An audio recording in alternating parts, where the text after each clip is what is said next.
는 강학성이요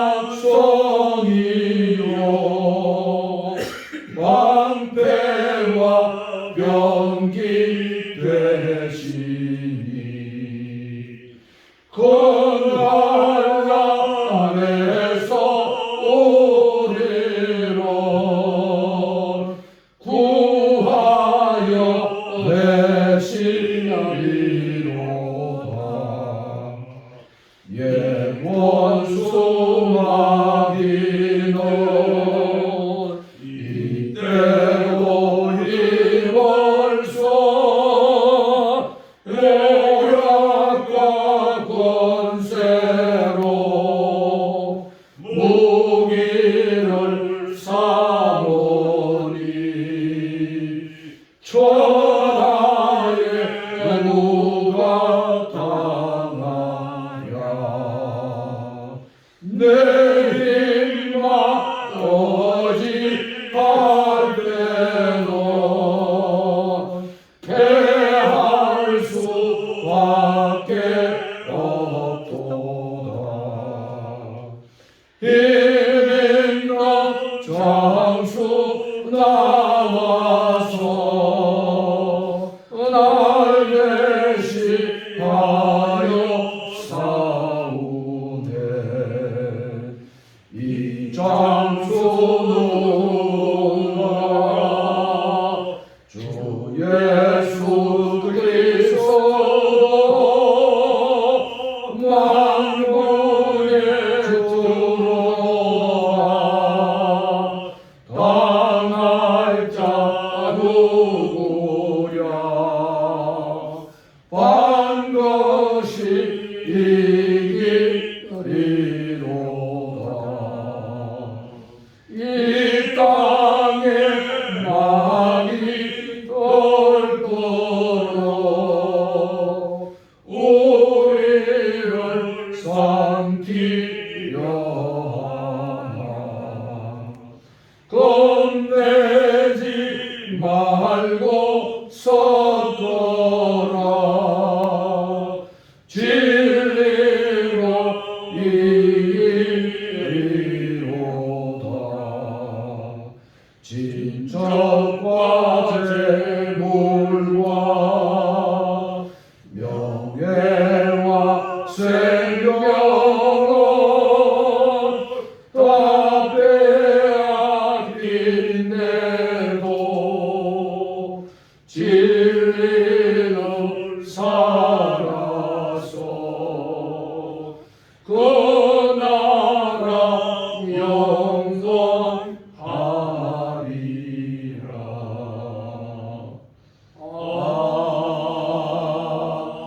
아멘.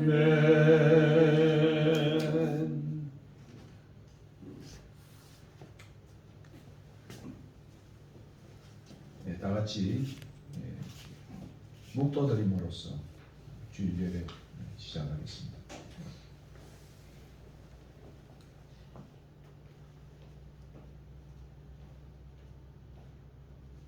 또 여호와를 기뻐하라. 그가 너의 마음의 소원을 내게 이루어 주시리로다.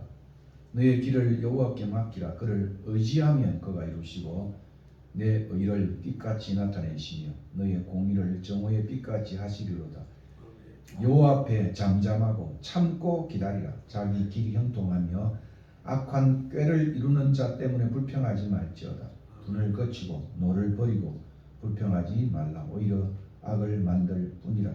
진실로 악을 행하는 자들은 끊어질 것이나 여호와를 소망하는 자들은 땅을 차지하리로다. 아멘. 여호와를 소망하여 이 시간 주님 앞에 나왔습니다.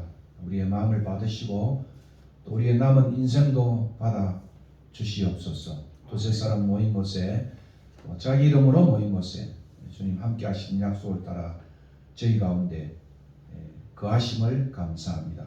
오늘도 자정하셔서 우리의 예배를 받으시고 또 우리의 기도를 받으시고 또 우리의 마음의 찬양을 받아 주시옵소서. 흩어져 있는 우리 모든 자녀들도 주님 온전히 받아 주셔서 참으로 하나님 기뻐하는 삶 되게 신령과 진정으로 드리는 예배 되게 축복하여 주시옵소서. 하루속히 코비가 종식되게 하시고 또 오래전에 또 종교교육자들이 외친 그 외침을 우리 가슴에 새기며 우리의 교회가 나날이 개혁의 길로 갈 수 있는 참된 종교교육의 후손들 되게 인도하여 주시옵소서. 성삼위 하나님 함께 하심을 감사하고 오늘 우리 예배 속에 영광 받아 주시옵소서. 감사하고 예수 그리스도 이름으로 기도하옵나이다. 아멘.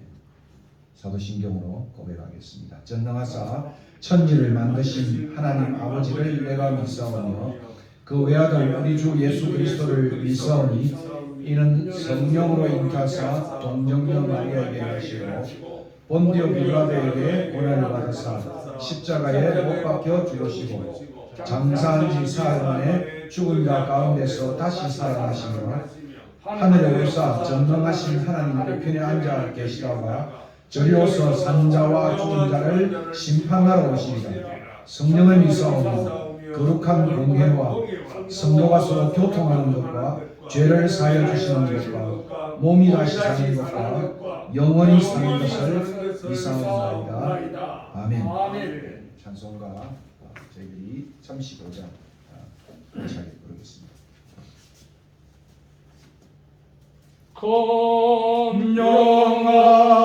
kom명하신 주 이곳에 오셔서 이 모임 자들로 주의 섭사노사 교중에 항상 계시고 항상 계시고 건영과 나타내소서.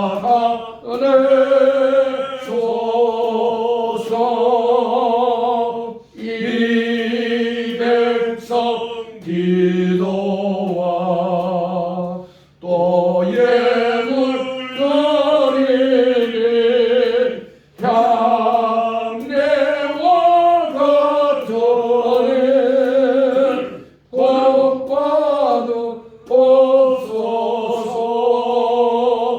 주 예수 거신 복을 주 예수 거신 복을 만백성 넘게 하소서.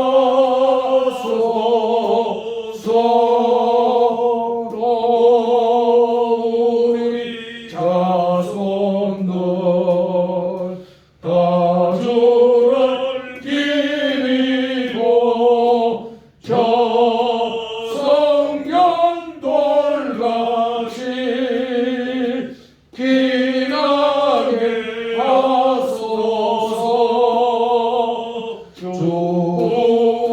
주구원하신 능력을 주구원하신 능력을 널 건너가리 주소서. 주 믿는 만민이 참 진리 지키며 성도들 같이 주 찬송하다가 저 천국 보좌 앞에서 저 천국 보좌 앞에서 널 찬송하게 하소서.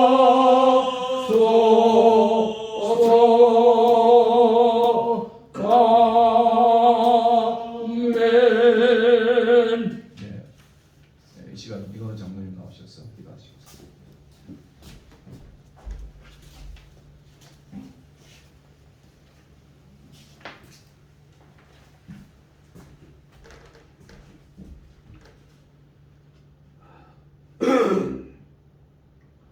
기도하겠습니다.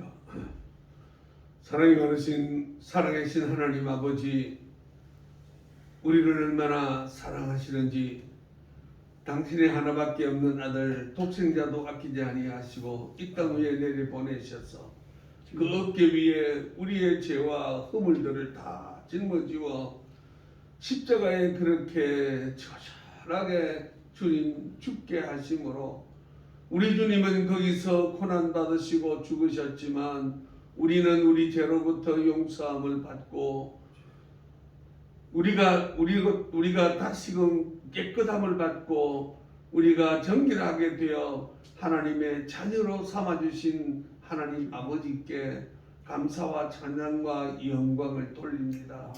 사랑하는 주님, 이 은혜가 너무 귀하고 이 은혜가 너무 커서 우리의 감격하는 마음으로 이 시간에 소수의 무리이지만 우리 순례자의 집 교회에 함께 모여 주님 앞에 우리의 마음과 뜻과 정성을 다 모두어 예배를 드립니다.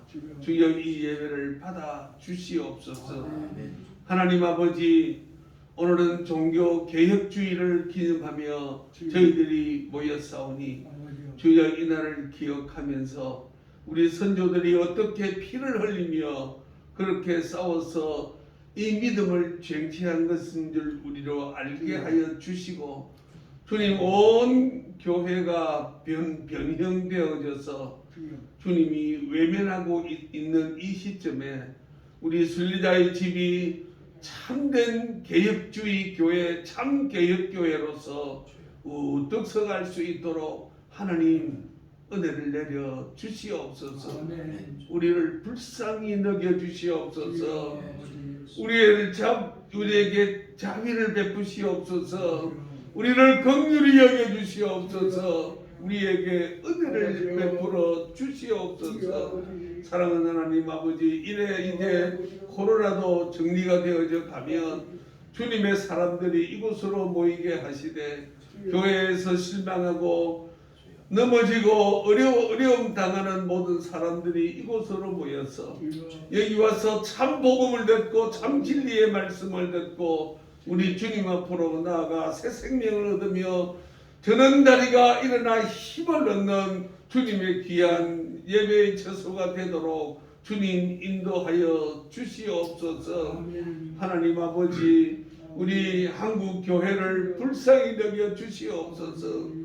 아버지, 머리끝부터 발끝까지 다 상해서 정말 이사야가 말했던 것처럼 골마 터지지 않은 곳이 없는데 이제는 우리가 일반 백성들을 우리 민족을 가리키는 것이 아니라 하나님 일반 안 믿는 사람들이 교회를 향하여 가르쳐야 되는 이러한 참으로 어처구니 없는 상황까지 왔습니다. 아버지, 이때에 주님 이사야에게 말했던 남겨둔 7,000명의 용사들이 모이는 것처럼 우리 이 순례자의 집 이곳에 주님의 종들이 모이기를 원합니다. 이 한국 교회를 변화시키고 한국 민족을 변화시킬 수 있는 주여 7,000명의 주님이 남겨놓은 사람들을 이곳으로 보내주시옵소서. 하나님, 그리해서 정말 주님 앞에 이 시대를 감당하며 살아가는 교회가 될 수 있도록 주님 역사해 주시옵소서. 아버지, 온 교회가 복음의 능력을 잊어버리고 이렇게 있는데 하나님 아버지, 정말 우리 순례자의 집 교회 안에 주님 정말 이 모든 천지 만물을 만드신 그분의 충만함으로 여기에 충만할 수 있게 하셔서 하나님의 통치하심이 충만하고 하나님의 다스리심이 충만하고 하나님의 주권이 충만하고 하나님의 소중한 말씀의 능력이 다이너마이트가 되어 충만하도록 하나님 우리 교회가 능력이 되는 교회가 되게 인도하여 주시옵소서.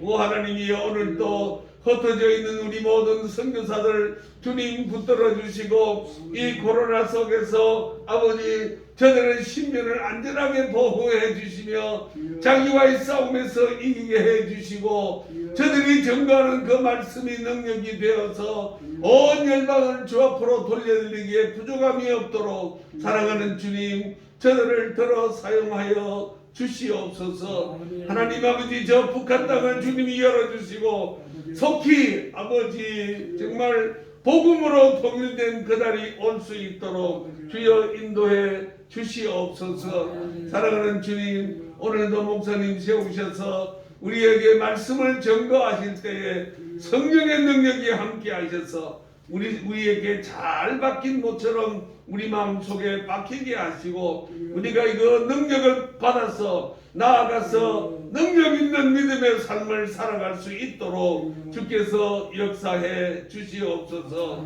오늘도 좋은 것 주실 주님을 기대하고 찬양합니다. 예수님 이름으로 기도하옵나이다. 아멘.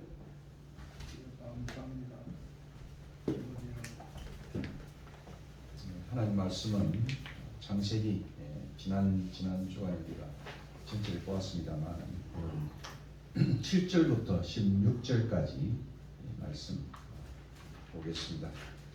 특별히 하갈의 이야기입니다.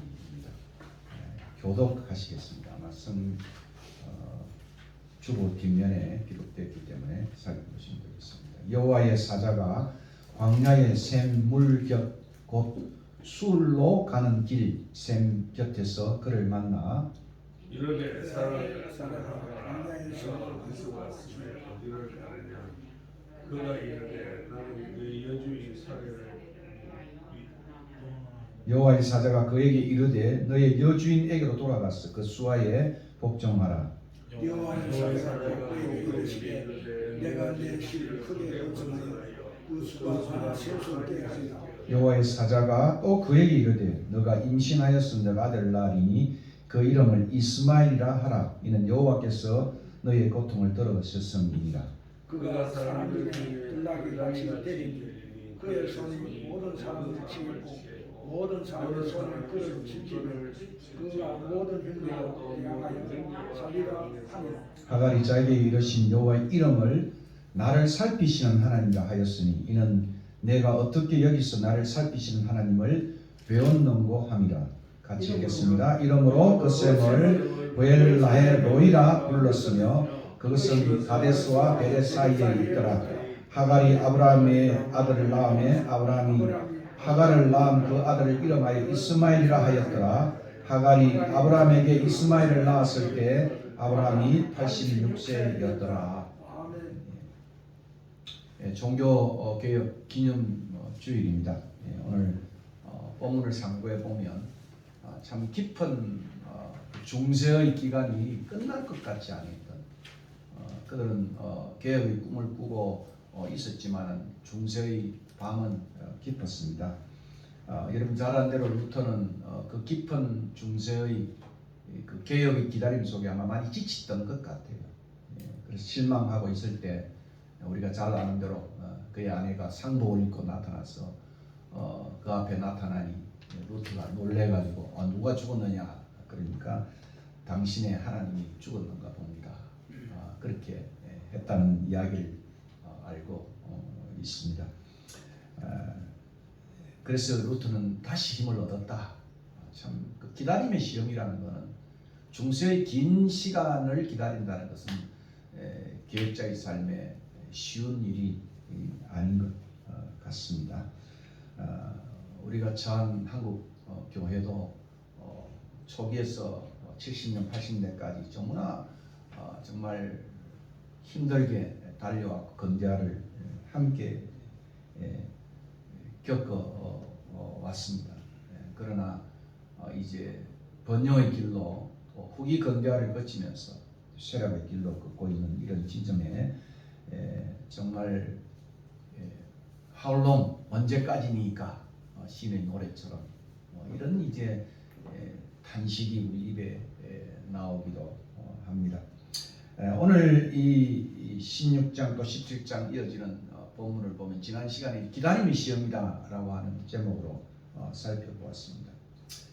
약속에 대한 긴 기다림, 거의 10년간의 기다림이었습니다. 이 기다림을 이기지 못하고 조급함을 갖게 되었고 사레와 아브라함은 조급함 때문에 하나님을 신뢰하지 못하고 세상 풍습을 따라서 인간적인 꾀로 그 약속을 성취하려고 했던 것을 잘 압니다. 이미 옛 속담에도 어리석은 자들은 천사들이 정말 가기를 두려워하는 곳을 달려간다, 이런 이제 속담이 있다고 합니다. 하나님 앞서 달려가는 오늘 우리 시대 우리 한국 사회는 정말 빨리빨리 문화가 익숙해서 참 조급함이라고 하는 이런 것들이 우리 몸에 빼어 있는 것 같아요.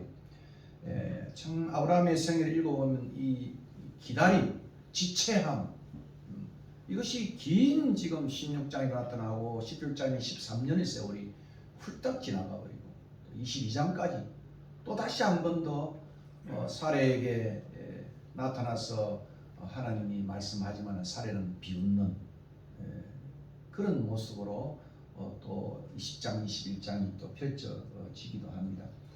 이렇게 약속의 성취가 지체되는 것, 또 이 지체를 길게 기록하는 것은 좀 하나님의 의도가 있지 않는가, 그런 생각을 해봅니다.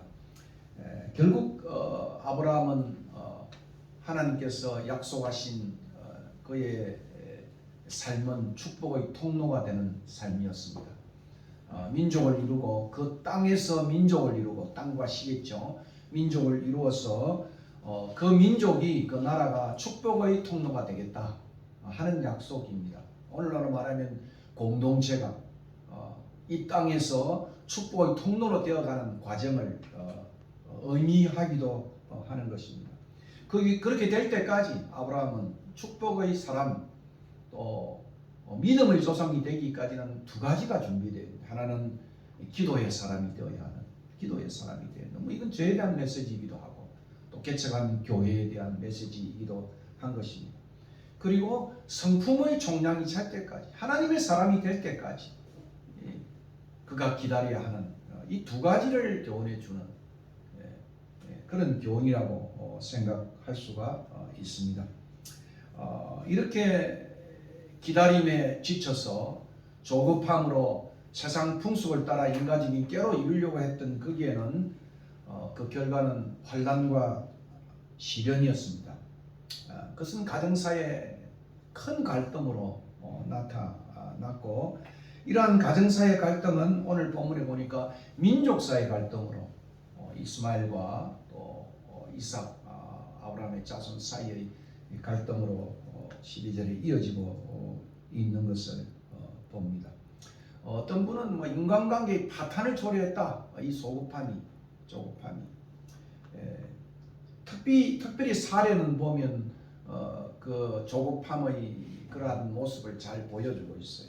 그래서 사례는 하나님께 화가 나고 또 남편 아브라함에게도 화가 나고, 오늘 본문에 보니까 그의 좀 하갈에게도 화를 내는 정말 화의 정말 조급증이 분노로 그리고 조절 못하는 분노로 이어지는 그런 모습을 볼 수도 있습니다. 우리 인생도 마찬가지인 것 같아요. 두고 그때의 잘못된 선택으로 인해서 인생의 갈등과 아픔이 연이어 찾아오는 경우를 만나게 됩니다. 결국 이 일로 인해서 하갈은 애굽으로 도망을 갑니다. 오늘 표현은 없지만은 이 술길이라는 것은 참 술길이 술 먹는 길이냐 이렇게 이제 혹시 오해할 수 있는데, 술이라고 하는 지역이 있어요. 그 술의 지역이 바로 가나안과 애굽의 그러한 변방 지역입니다. 그러니까 애굽으로 내려가는, 애굽을 향해 광야를 지나야 되기 때문에 광야로 도망을 하게 됩니다. 6절이죠. 그녀에게도 이제는 정말 행복한 삶이 아니라 인생의 광야가 찾아오는 것을 볼 수 있습니다. 7절 이하입니다. 이제 이 하갈, 그녀는 도피하여, 하갈이라고 하는 것은 찬란하다 하는 의미가 되고 성이다 하는 의미가 됩니다. 인생에 아브라함을 따라 또 아마 하갈이 온 것은 애굽에서 기근 때문에 애굽으로 내려갔잖아요. 그때 이제 그 아내 사라의 그 결혼을 위해서 지참금으로 주었던 많은 중에 노비가 있었습니다. 뭐 가축과 노비를 끌고 이제 오는데 그 노비 중에 하나가 바로 하갈이었다. 그래서 어떤 신학자는 이 땅의 공경, 정말 축복의 통로가 되어서는 이제 땅이 있어야 되고 그리고 씨가 있어야 되는 것입니다. 그래서 땅과 씨의 축복은 이 구속 역사의 가장 중요한 하나님 나라의 중요한 요소 중에 하나인데 이 12장부터 15장까지는 땅에 대한 이야기, 땅에 대한 이야기. 그리고 16장부터 22장까지는 씨에 대한 이야기입니다. 그래서 이 땅과 씨가 다 제오파디, 인제오파디, 공경에 처하게 되는. 그래서 12장 10절부터 20절까지는 이제 큰 기근으로 그 하나님이 가라간 그 땅에 들어섰는데 기근이 생겼어요. 그때 아브라함은 그 어려움을 이기지 못하고 애굽으로 내려가게 됩니다. 그래서 그때 이제 얻었던 이제 여종이 하갈이었습니다. 오늘 이 본문에 보면 이제는 시에 대해서 위기가 찾아왔죠. 그 눈에 불모의 여인, 임신하지 못하는 늙은 자기 아내밖에 없게 되어졌습니다. 이때 사례의 마음에 여성이 정말 자녀가 없으면 남자에게도 중대사지만 여성에게는 더 잔혹사예요. 잔혹사. 이조의 잔혹사를 읽어보면 그 여성들이 이 아기를 갖지 못함으로 인해서 소위 뭡니까 후궁들을 데리고 하는 그 이조의 잔혹사가 여성들의 이야기지 않습니까? 그러니까 그 여자의 갖는 아픔에 애를 낳지 못하는 것은 남자가 대를 잇지 못하는 그것보다 훨씬 더 잔혹한 그런 것이었습니다. 그래서 결국은 또 그때 이제 했던 그 일의 일환으로 이 애굽 여인이 또 이제 나타나는 이 연속을 우리가 볼 수가 있습니다. 아무튼 이제 그녀는 도피하여 가나안을 떠났어. 사실 가나안은 거꾸로 하면 안 나가 이래야 되는데 안 나가. 가나안 들어가면 요즘 가나안 신자라 그러는데 옛날에 이선희 목사님은 가나안 교회가 좋다. 왜 좋냐? 가나안 교회는 거꾸로 하면 안 나가 교회니까, 교회를 안 나가는 교회니까. 그런 이제 우스운 이야기를 제가 들은 적이 있습니다. 가나안을 떠났습니다. 자신의 고향인 애굽을 향해서 나아가고 있는 것을 봅니다. 그리고 애굽 가까이 광야의 길 곁 샘가에 머무르고 있습니다. 과연 하갈이 가나안을 떠나서 자기 고향 애굽으로 돌아가려고 하는 이 의미는 무엇인가?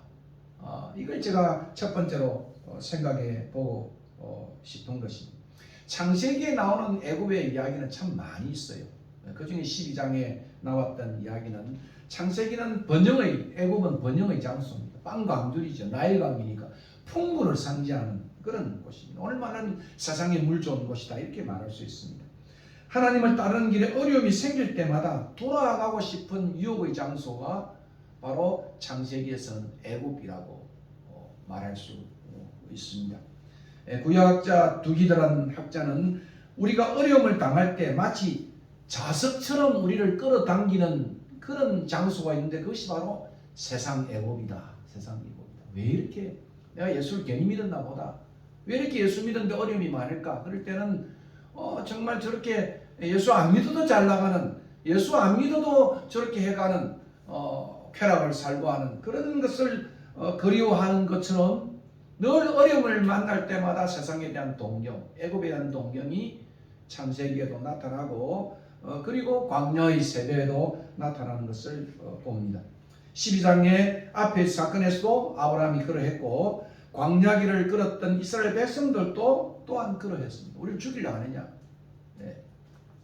여러분 민수기를 읽어보면 그 애굽에 이제 탐정을 보내어서 정탐꾼을 보내어서 보고를 들으니까 이거 뭐 큰일 나겠거든요.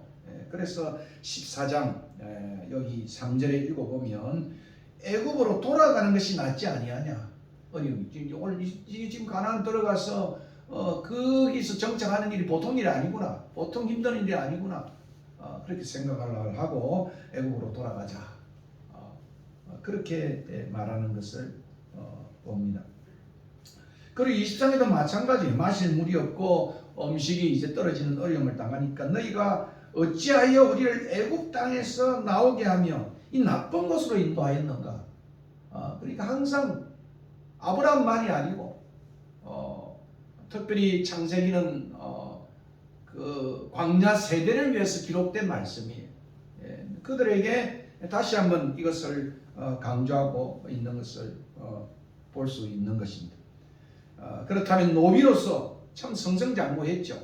정말 비천한 화녀였는데 이제는 어엿덧 이제 그 가정의 2인자가 되는 자식을 낳게 되는 승승장구했지 않습니까?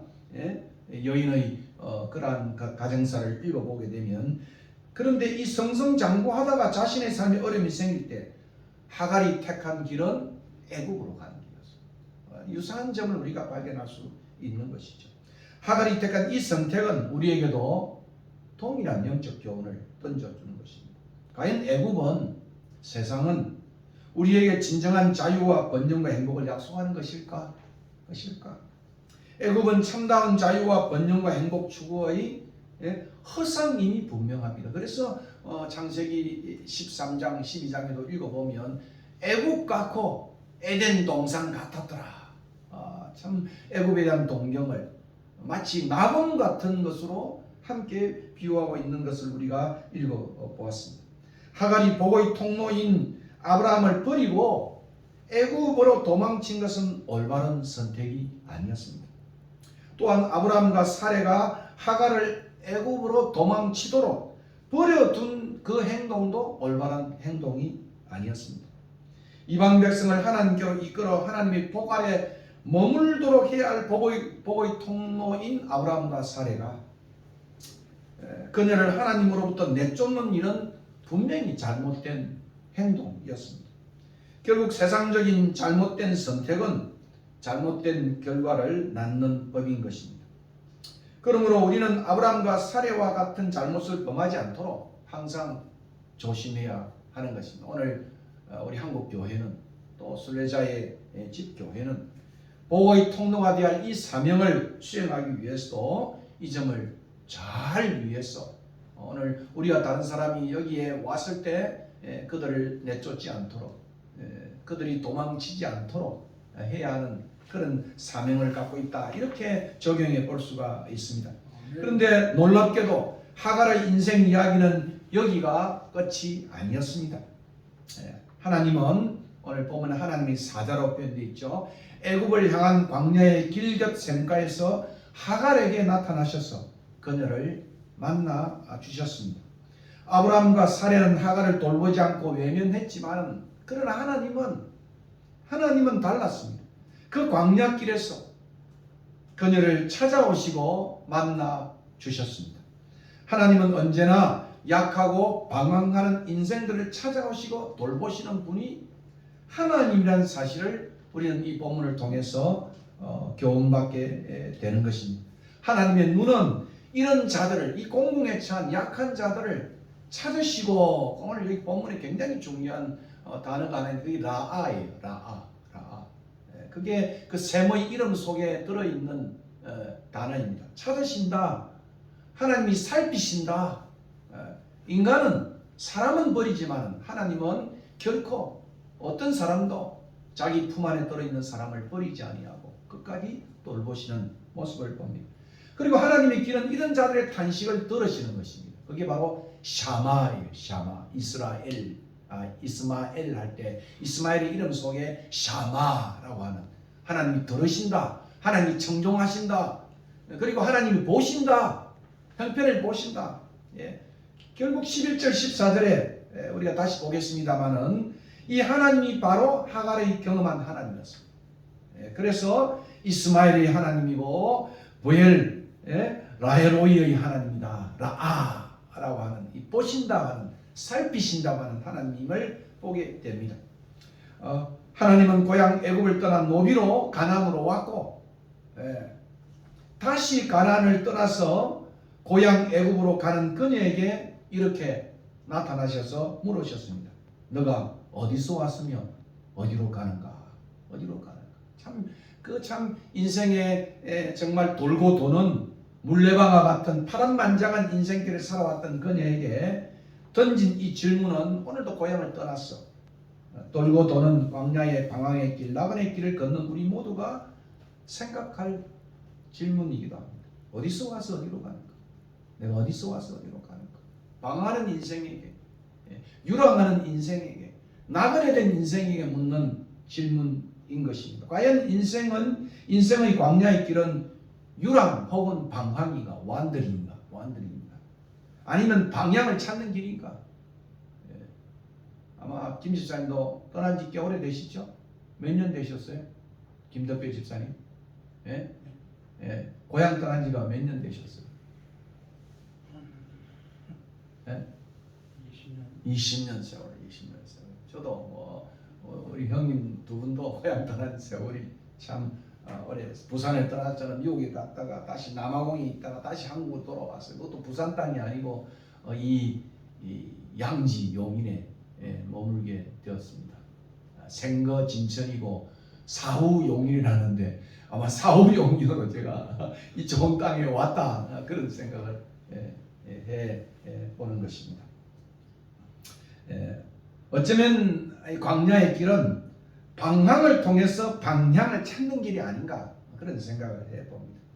죄와 불신으로 인해 정처 없이 흘러가는 길이 인생의 광야 길인가 아니면 방황을 통해서 길을 찾아가는 그런 길인가?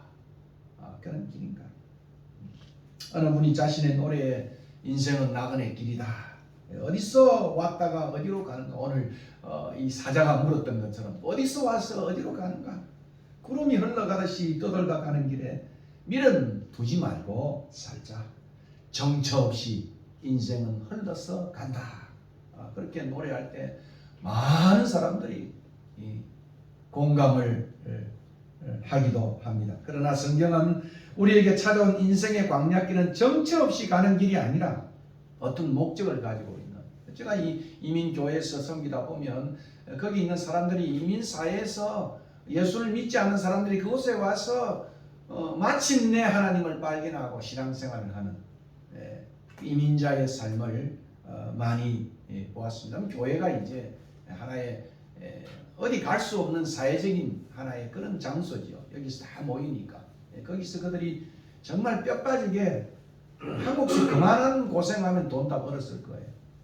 그 잘 나가던 저 학력도 좋은 사람들이 아예 그냥 그 흑인 동네에서 샷다 따고 또 샷다 내르고 아침부터 저녁까지 어떤 사람은 가발 장사로 어떤 사람은 저 시내 필라델피아 안에 밴더가 되어서 이렇게 꾸며서 그렇게 10년, 20년을 해가는 그런 고난 속에서 거기서 하나님을 만나고 또 인생의 그러한 의미를 찾는 분들을 많이 저는 만났습니다. 분명히 광야의 길은 어떤 목적이 있는 길입니다.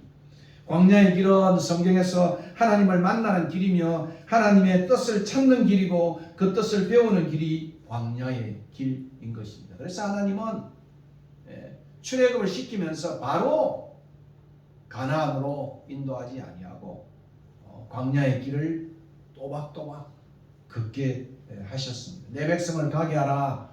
그렇게 모세가 바로 앞에서 Let my people go. 내 백성을 가게 하라. 그 목적은 하나님을 그 산에서 그 광야에서 만나고 하나님의 백성이 되고 하나님의 백성으로 거룩한 제사장의 길을 걸을 수 있도록 훈련하는 장소가 광야고 광야의 길이라고 생각을 합니다.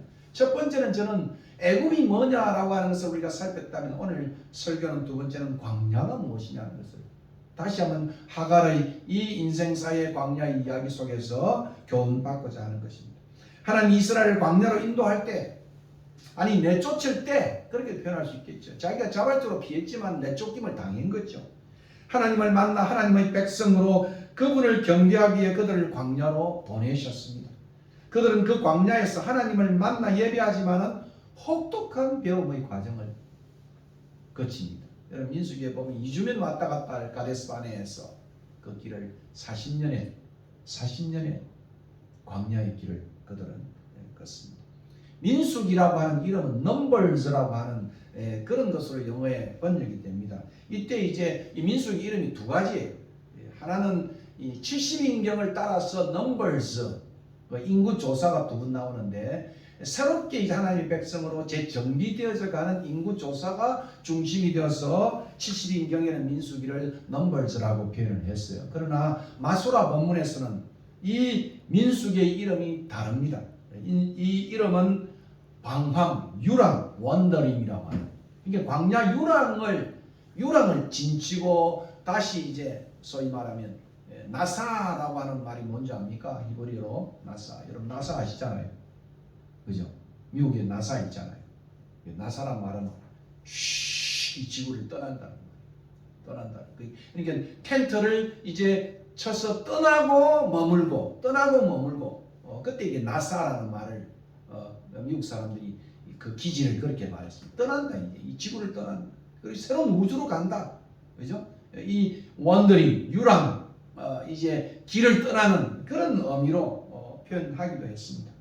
그러므로 이 민수기는 방황의 역사며 유랑의 역사이지만은 저는 다시 그것을 뒤집어 동전의 한 면을 또 뒤집어 보니까 다시 길을 찾아 떠나는 길 떠남의 역사다. 출애굽기는 첫 번째 길 떠남이라고 하다가 민수기는 두 번째 길 떠남. Second Exodus. 이 엑소더스라는 단어가 헬라어로 표현되어 있어요. 여러분이 이 그리스를 가보면 화장실에 보면 그 엑소더스라는 말이 써 있어요. 그 엑싯이라는 말이에요. 엑싯. 출구. 그게 엑소더스예요. 아니 엑소더스가 왜 화장실에 있나 이렇게 생각하지만 그 엑소더스라는 말은 두 가지 단어가 합성을 해요. 에크라고 하면 밖으로. 호도스. 그죠? 네. 길 밖으로. 길 떠남이에요. 길 떠남이. 출애굽기는 세상으로부터 길을 떠나고 다시 하나님을 향해서 길을 떠나는, 그러니까 애국을 향해 길을 떠나고 하나님을 향해서 길을 떠나는 이 길 떠남이, 그 민수기는 하나님을 향해서 길 떠나는 그런 것이다. 결국 그들은 그곳 광야의 끝에서 신명기를 만납니다. 두 번째 계명. 이것이 신명기의 역사예요. 그러니까 결국 신명기는 하나님의 백성이 광야에서 하나님의 교훈을 배우는 것. 사람이 떡으로만 살 것이 아니요 하나님 말씀으로 살아야 함을 교훈하는 것입니다. 여러분 기억하시죠? 예수님의 광야 시험에, 그죠? 이 떡을 이제 돌이 떡으로 바뀌는 것을 하니까 결국 사람이 떡으로만 살 것이 아니라 하나님의 말씀을, 이 신명기의 말씀을 가지고 이 시험을 이긴 거예요. 예. 그리고 두 번째는 주 너희 하나님을 시험하지 말라. 그러니까 이 광야의 가장 중요한 교훈은 말씀을 따라서 하나님의 그 놀라운 말씀으로 살아야 하는 것과 하나님을 시험하지 마는 것. 근데 많은 인생들은 그 광야의 시험에서 시험 당하는, 시험을 이기지 못하는 그런 모습을 우리는 광야 세대를 통해서 배우게 되고 아브라함과 사라의 이야기 속에서도 배우게 되고 그런 교훈을 받게 되는 것입니다. 먼 훗날 하나님의 백성의 대표자로서 신 하나님의 아들 예수 그리스도는 성령으로 내쫓김을 당합니다. 이 참 중요한 표현이에요. 제가 이제 성령께서 내쫓으신 그 광야, 그죠? 오늘 하갈이, 그죠? 내쫓김을 당했잖아요. 그 가정으로부터. 그리고 도망했잖아요. 광야로 도망했잖아요. 그래서 제가 마가복음 1장 12절에 제가 참 마가복음을 전공한 사람을 보니까 12절에 성령이 곧 예수를 광야로 몰아내셨다.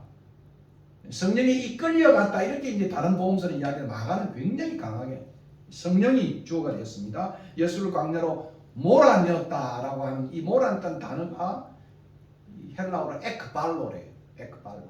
추방했다. 쫓아냈다. 에크라는 것은 밖으로, 발로는 던지다. 에크발로는 익스펠.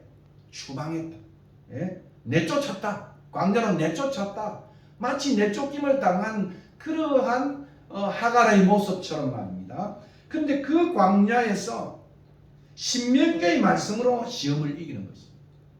시험에 물들지 아니하고 시험에 젖지 아니하고 그 광야에서 온 하나님의 이스라엘 백성들은 광야에 시험 당함에 상침을 당하지만 그러나 예수님은 말씀으로 하나님을 신뢰함으로 또 마음 일짝이면 기도함으로, 그죠? 한적한 곳이 그게 에레모스라는 단어예요.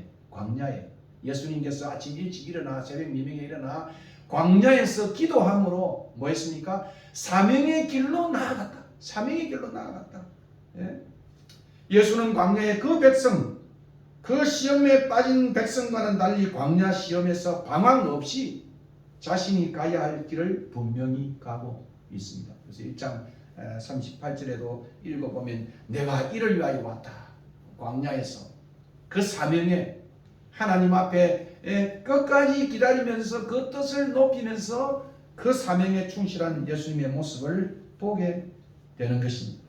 그렇습니다. 우리의 삶에 내몰린 인생의 광야는 우리가 가야 할 사명의 길이 무엇인지를 배우는 시간인 것입니다.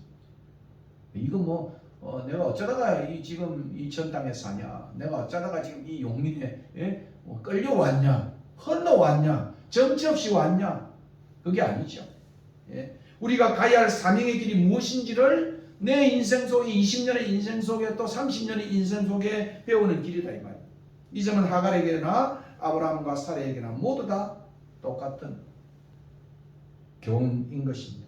그리고 그의 자손인 이스라엘 백성에게도 오늘 이 창세기는 어쩌면은 광야의 백성을 위해서 기록된 우리가 이 기록을 우리가 전통적인 견해를 받아들인다고 한다면은 그 주어진 것이라고 한다면 이스라엘 백성에게도 그리고 영적 아브라함의 자손인 우리에게도 똑같은 교훈이 되는 것입니다. 확실히 광야는 하나님의 뜻을 배우는 시간이 분명하며 약간의 방황이 있을지 모르지만은 방황을 통해서 방향을 찾아가는 시간임이 분명한 것입니다. 아마 강정모님도 그죠? 인생을 회고해 보면 그죠? 내가 지금 이 판교에 살고 내 인생에 수많은 어려움을 겪어 왔지만은 지금 이 순간에 정말 하나님이 찾으시는 길이 무엇인가? 그죠? 그것을 찾는 길이다. 그런 이야기인 것입니다. 마치 나침반이 많은 떨림 가운데서도 방향을 찾아가는 것처럼 우리의 인생길도 마찬가지인 것입니다. 이 점은 하갈에게서도 같은 모습이었고 애굽을 향해 나아가는 그 광야길에서 하나님을 만나서 다시 하갈은 천사의 권면에 의해서 사자의 권면에 의해서 다시 축복의 땅으로 사례의 품으로 어쩌면 아브라함의 그늘 아래 돌아오게 됩니다. 여러분 룻기를 읽어보면 그죠? 모압 땅으로 떠났잖아요. 그죠? 기근이 들려서 다시 돌아옵니다. 그때 룻기에 가장 중요한 것이 뭡니까? 여호와의 날개 아래 들어왔다. 여호와의 날개 아래 들어왔다. 이 부림의 여자가 나오미와 더불어 하나님의 날개 아래 돌아왔다는 거예요. 하나님의 날개 아래. 오늘 이 하갈도 다시 날개 아래로 많은 시련이 있었지만은 노비로서의 생활과 수많은 그저 어려움을 겪었지만은 하나님의 날개 아래 가나안으로 돌아오게 됩니다. 그렇습니다. 오늘 본문의 하갈은 가정의 불화와 갈등으로 그녀의 인생이 자신의 고향 애굽을 향한 광야길로 도망치듯 내쳐졌지만은 하갈은 그 광야길에서 놀랍게도 샘을 만나고 그 샘 곁에서 하나님의 사자를 만나게 되는 것입니다. 마치 제가 본문을 묵상하다가 수가성의 여인처럼 그 인생의 정말 그 물이 그리운 생수가 그리운 그 여인이 그 낮에 때학볕 때 아무도 만나고 싶지 않는 또 그렇게 만나기를 싫어하는 그 장소에서 그죠? 때학볕 때 예수님이 찾아왔잖아요. 만나 주셨잖아요. 그리고 긴 대화를 나누었지 않습니까? 여기서 하갈 역시도 하나님과 이 샘 하나님의 사자와 깊은 대화를 나누고 있습니다. 여러분 그 요한복음 4장은요 특별한 것입니다. 여러분 뭐 책을 기술할 때 내가 100쪽의 책을 쓴다 그러면 40쪽을 내가 어떤 주제를 했다 그러면 주제가 중요하다는 거예요. 요한복음 4장은 엄청 긴장이에요. 그리고 많은 주님과의 그 깊은 대화가 대담이 오고 가고 있습니다. 오늘 여기도 마찬가지입니다. 하갈은 하나님의 사자와 깊은 대화를 나누고 있습니다. 7절의 서론을 제어하고는 7절부터 13절이 모두 다 하나님 사자와 대화로 이루어지고 있습니다. 대화로 이루어지고. 근데 훨씬 더 하나님의 사자가 더 많이 말을 해요. 더 많은 말이. 예. 읽어보시면은 아브라함은 좀 말이 적고요. 16장. 사례는 좀 말이 많고요. 예. 하갈도 좀 말이 비슷해요. 한 2번, 3번 나와요. 근데 사자는 4번이나 반복해요.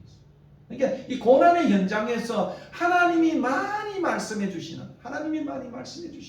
그런 모습을 봅니다. 이 대화는 애굽 국경 근처 술로 가는 길 위에 그 광야길 샘가에서 이루어졌습니다. 어디서 와서 어디로 가느냐는 하나님의 사자의 질문에 그녀는 도망자로서의 자신의 정체성을 직고합니다. 나는 내 여주인 사례를 피하여 도망하나요? 난 이런 여자예요. 나는 도망자예요. 예? 나는 인생에 비 맞은 여자예요. 그죠? 마치 예수님께서 내 남편 5인데 지금도 아니라고 하는 것처럼 인생의 그 비통함을 하갈은 직고하고 있는 것을 봅니다. 결국 하갈은 하나님의 사자의 권면 아래 다시 사례에게로 그 복의 그늘인 아브라함에게로 돌아가게 되었고 자신의 축복인 아들을 얻게 되고 그 아들의 이름을 이스마엘이라고 하는 수태고지의 이 수태고지가 성경에 많지 않아요. 예? 네가 아들을 낳으리니 그 이름을 임마누엘 하리라 그 이름을 이스마엘이라 하리라 라는 수태고지를 받은 여인이 바로 하갈이라고 하는 여인인 것입니다. 그런데 이 이스마엘이라고 하는 이름은 여호와께서 내 고통을 들으셨다. 청종하시는 하나님, 귀를 여신 자가 귀 기울이신 하나님을 보게 됩니다. 우리가 비통해지면 하나님은 아무리 불러도 하나님은 내 마음을 알아주지 않고 듣지 않는다고 생각하잖아요. 여러분 곡성의 영화 그거 아닙니까? 여러분 곡성의 영화 먼 신들을 불러가지고 뭐 그렇게 미친 듯이 해도 아무 소리도 없는 응답도 없는 대답도 없는 그게 한국 영화의 곡성이라는 영화입니다. 그러나 하나님은 자기 품속에 있는 자녀들의 소리를 들었습니다. 들었습니다. 청종하는 하나님이다. 그래서 이 청종이라는 단어가 듣는다라고 하는 그 단어가 샤마라고 하는 단어가 샤마 이스라엘은 들어라. 근데 하나님이 들으십니다. 귀를 막는 자가 듣지 않게 들으시는 모습을 보게 되는 것입니다. 광야에서 하갈의 고통을 들으신 하나님은 또한 우리 모두의 광야에서의 단어를 기꺼이 들으시는 분이죠. 기꺼이 들으시죠. 하나님 귀가 먹었냐? 답답은 그렇잖아요. 그죠? 남편도 귀가 먹은 것 같고 어떤 데 보면 그죠? 내 아는 형제들도 내 고통을 모르니까 귀가 먹은 것 같고 우리 지도자는 더 귀가 먹은 것 같고 대통령도 이 민족의 아픔의 탄식을 가난한 자의 아픔의 탄식을 듣지 못하는데 하나님은 귀를 만든 자는 들으시는 하나님, 청종의 하나님이라는 것을 보여주는 그런 내용입니다. 그러나 후사로 받은 그 아들 이스마엘은 민족 간의 파란만장한 갈등의 역사를 가짐을 12절은 지적하고 있습니다. 이어 그녀는 그 샘 곁에서 자신을 살피시는 하나님을 기억하고 그 샘의 이름을 부엘라헤로이라고 부르는 것입니다.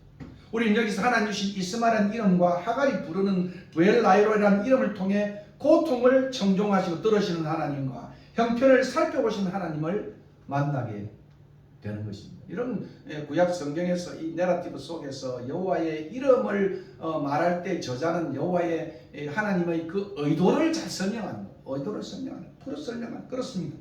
하나님은 우리의 광야 생활의 고통과 단식을 들으시고 살펴보시는 하나님이십니다. 우리의 순례길에서 만나는 광야는 하나님의 구제의 장소가 아니고 현존의 장소이며 하나님을 만나는 장소가 분명한 것입니다. 야곱이 그랬습니다. 그의 자손 이스라엘도 그랬습니다. 야곱이 광야 땅 루스에서 하나님을 만났습니다. 그의 자손 이스라엘도 광야에서 하나님의 현존을 경험하게 되었다는 사실을 우리는 잘 알고 있습니다. 우리 역시도 마찬가지. 인생의 광야길에 하나님의 길을 여시고 눈을 보시고 우리 형편을 살피시고 우리의 단언을 들으시는 하나님이라는 사실을 우리는 배우게 됩니다. 하갈이 만난 광야의 하나님은 우리의 형편을 살펴보시는 부엘라헤로이의 하나님이시고 우리의 단언을 들으시는 이스마엘의 하나님이신 것입니다. 오늘도 순례자의 삶을 사는 우리는 인생의 광야길에서 우리의 형편을 살피시고 우리의 단언을 들으시는 이 하나님을 만나게 됩니다. 마침내 광야로 도피한 하갈은 그 광야의 샘 곁에서 형편을 살피시고 단언을 들으시는 하나님의 권면으로 다시 가나안으로 돌아왔고, 아브라함은 그녀를 통해 아들을 낳았고 그 이름을 이스마엘이라고 불렀습니다. 이제 약속을 받은 지 마지막 끝절에는 11년에 86세가 되어졌고, 사례를 통한 우선 여전히 소식은 없지만 오늘 이 책을 전 독자는 놀라운 이삭을 향한 기적적 기대는 더 커져 가는 것을 보게 됩니다. 이제 사례와 함께 아브라함은 하나님의 시간까지 하나님의 뜻을 기다리고 찾고 묻는 삶이 없이 성급하게 행동한 것에 대한 많은 교훈을 받게 되는 것입니다. 하나님의 약속의 후사인 이삭을 얻기까지 더 인내하며 기다려야 하였고, 그 중에 특히 그는 하갈을 통하여 얻은 그의 아들의 이름인 이스마엘을 부를 적마다, 야 이스마엘아 라고 부를 적마다 하나님은 들으신다, 기도해라, 기다려라, 그런 말이죠.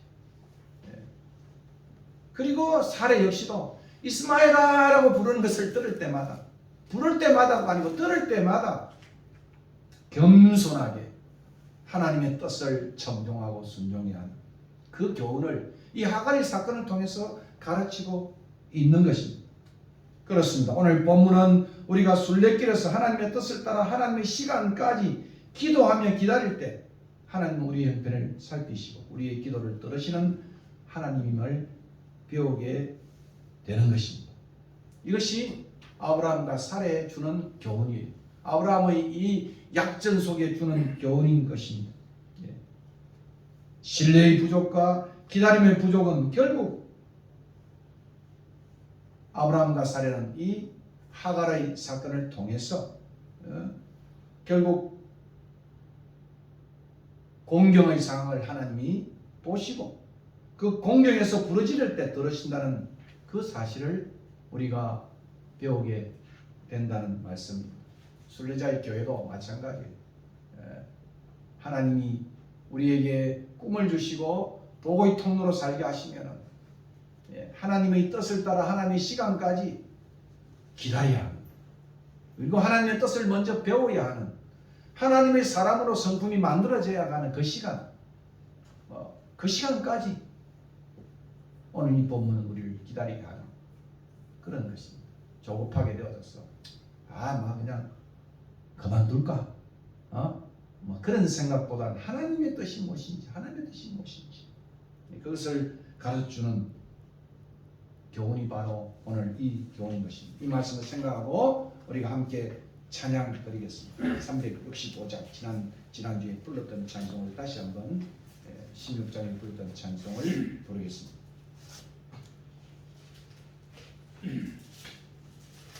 마음속에 근심 있는 사람, 마음속에 근심 있는 사람, 주 예수 앞에 따르오라.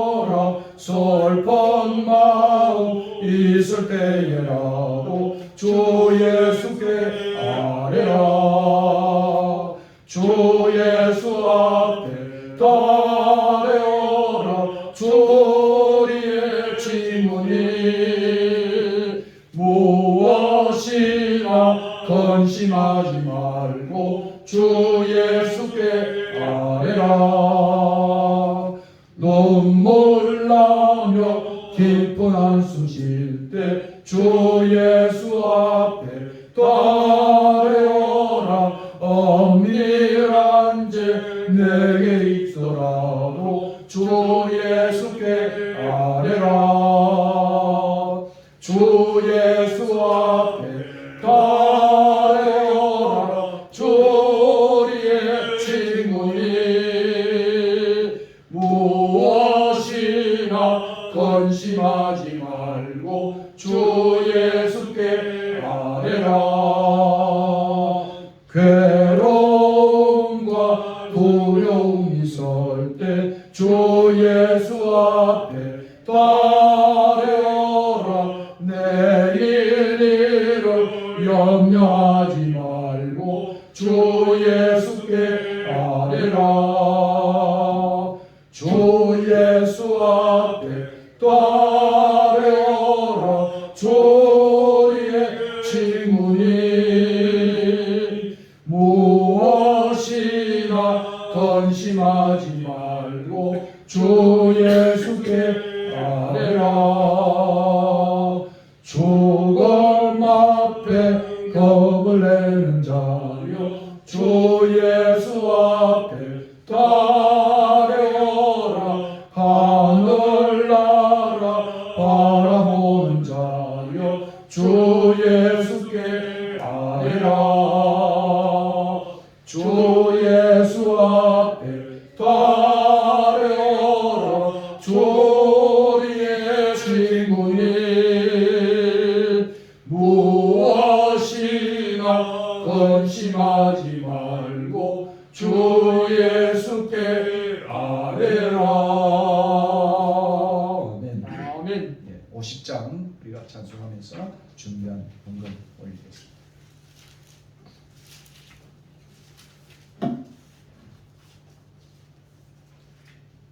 이 음이 너무 낮은데요.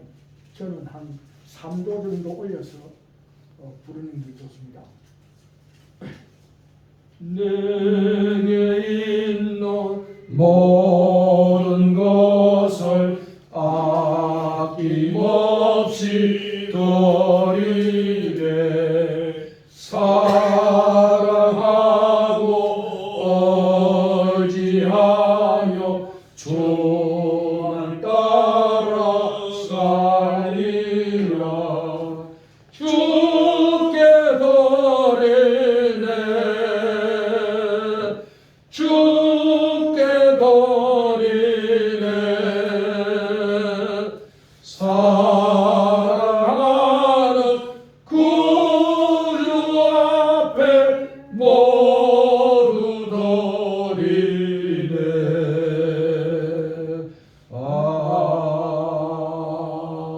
아멘. 말씀 생각하고 찬송 생각하면서 한 1분간 오늘 함께 동석으로 기도하고 축도함으로 마치겠습니다. 고마우신 아버지 하나님, 오늘 다시 한번 하나님 말씀 기억하고 또 저희들이 정말 조급함 없이 하나님의 뜻을 배우고 기다리며 기도의 시간을 갖는 우리 모두가 될 수 있도록 공략길에 우리를 교훈하여 주시고 인생길을 우리에게 교훈하여 주시옵소서. 우리 흩어진 모든 자녀들도 주의 귀함과 헌결로 오늘도 양육하시고 시험과 어려움에서 건져주시고 하나님의 아름다운 정말 말씀을 배우고 인격이 자라가며 하나님 앞에 인정받는 훌륭한 존재로 그럴 수 있도록 이 시간도 정해주시고 흩어진 모든 우리의 건속들 동일한 은혜로 축복해 주시기 가운데 한국교회를 건물 가운데 붙드시고 세웠게 하시고 좋은 여기의 주간 동안 다시 한번 과거의 개혁자들이 외친 복음과 또 그들이 싸웠던 투쟁과 또 그들의 기다림과 또 그들의 헌신을 오늘도 다시 한번 저희들이 배우고 우리 시대의 개혁자의 후손들이 될 수 있도록 인도하시고 또 특별히 이 교회를 붙잡아 주시고 또 성도들을 붙잡아 주시고 특별히 또한 고통당하는 많은 주의 종들의 기도를 들어주시옵소서. 사업을 번창케 하시고 하나님 앞에 은혜 있는 귀한 종들 되게 하여 주시옵소서. 고맙습니다 하나님.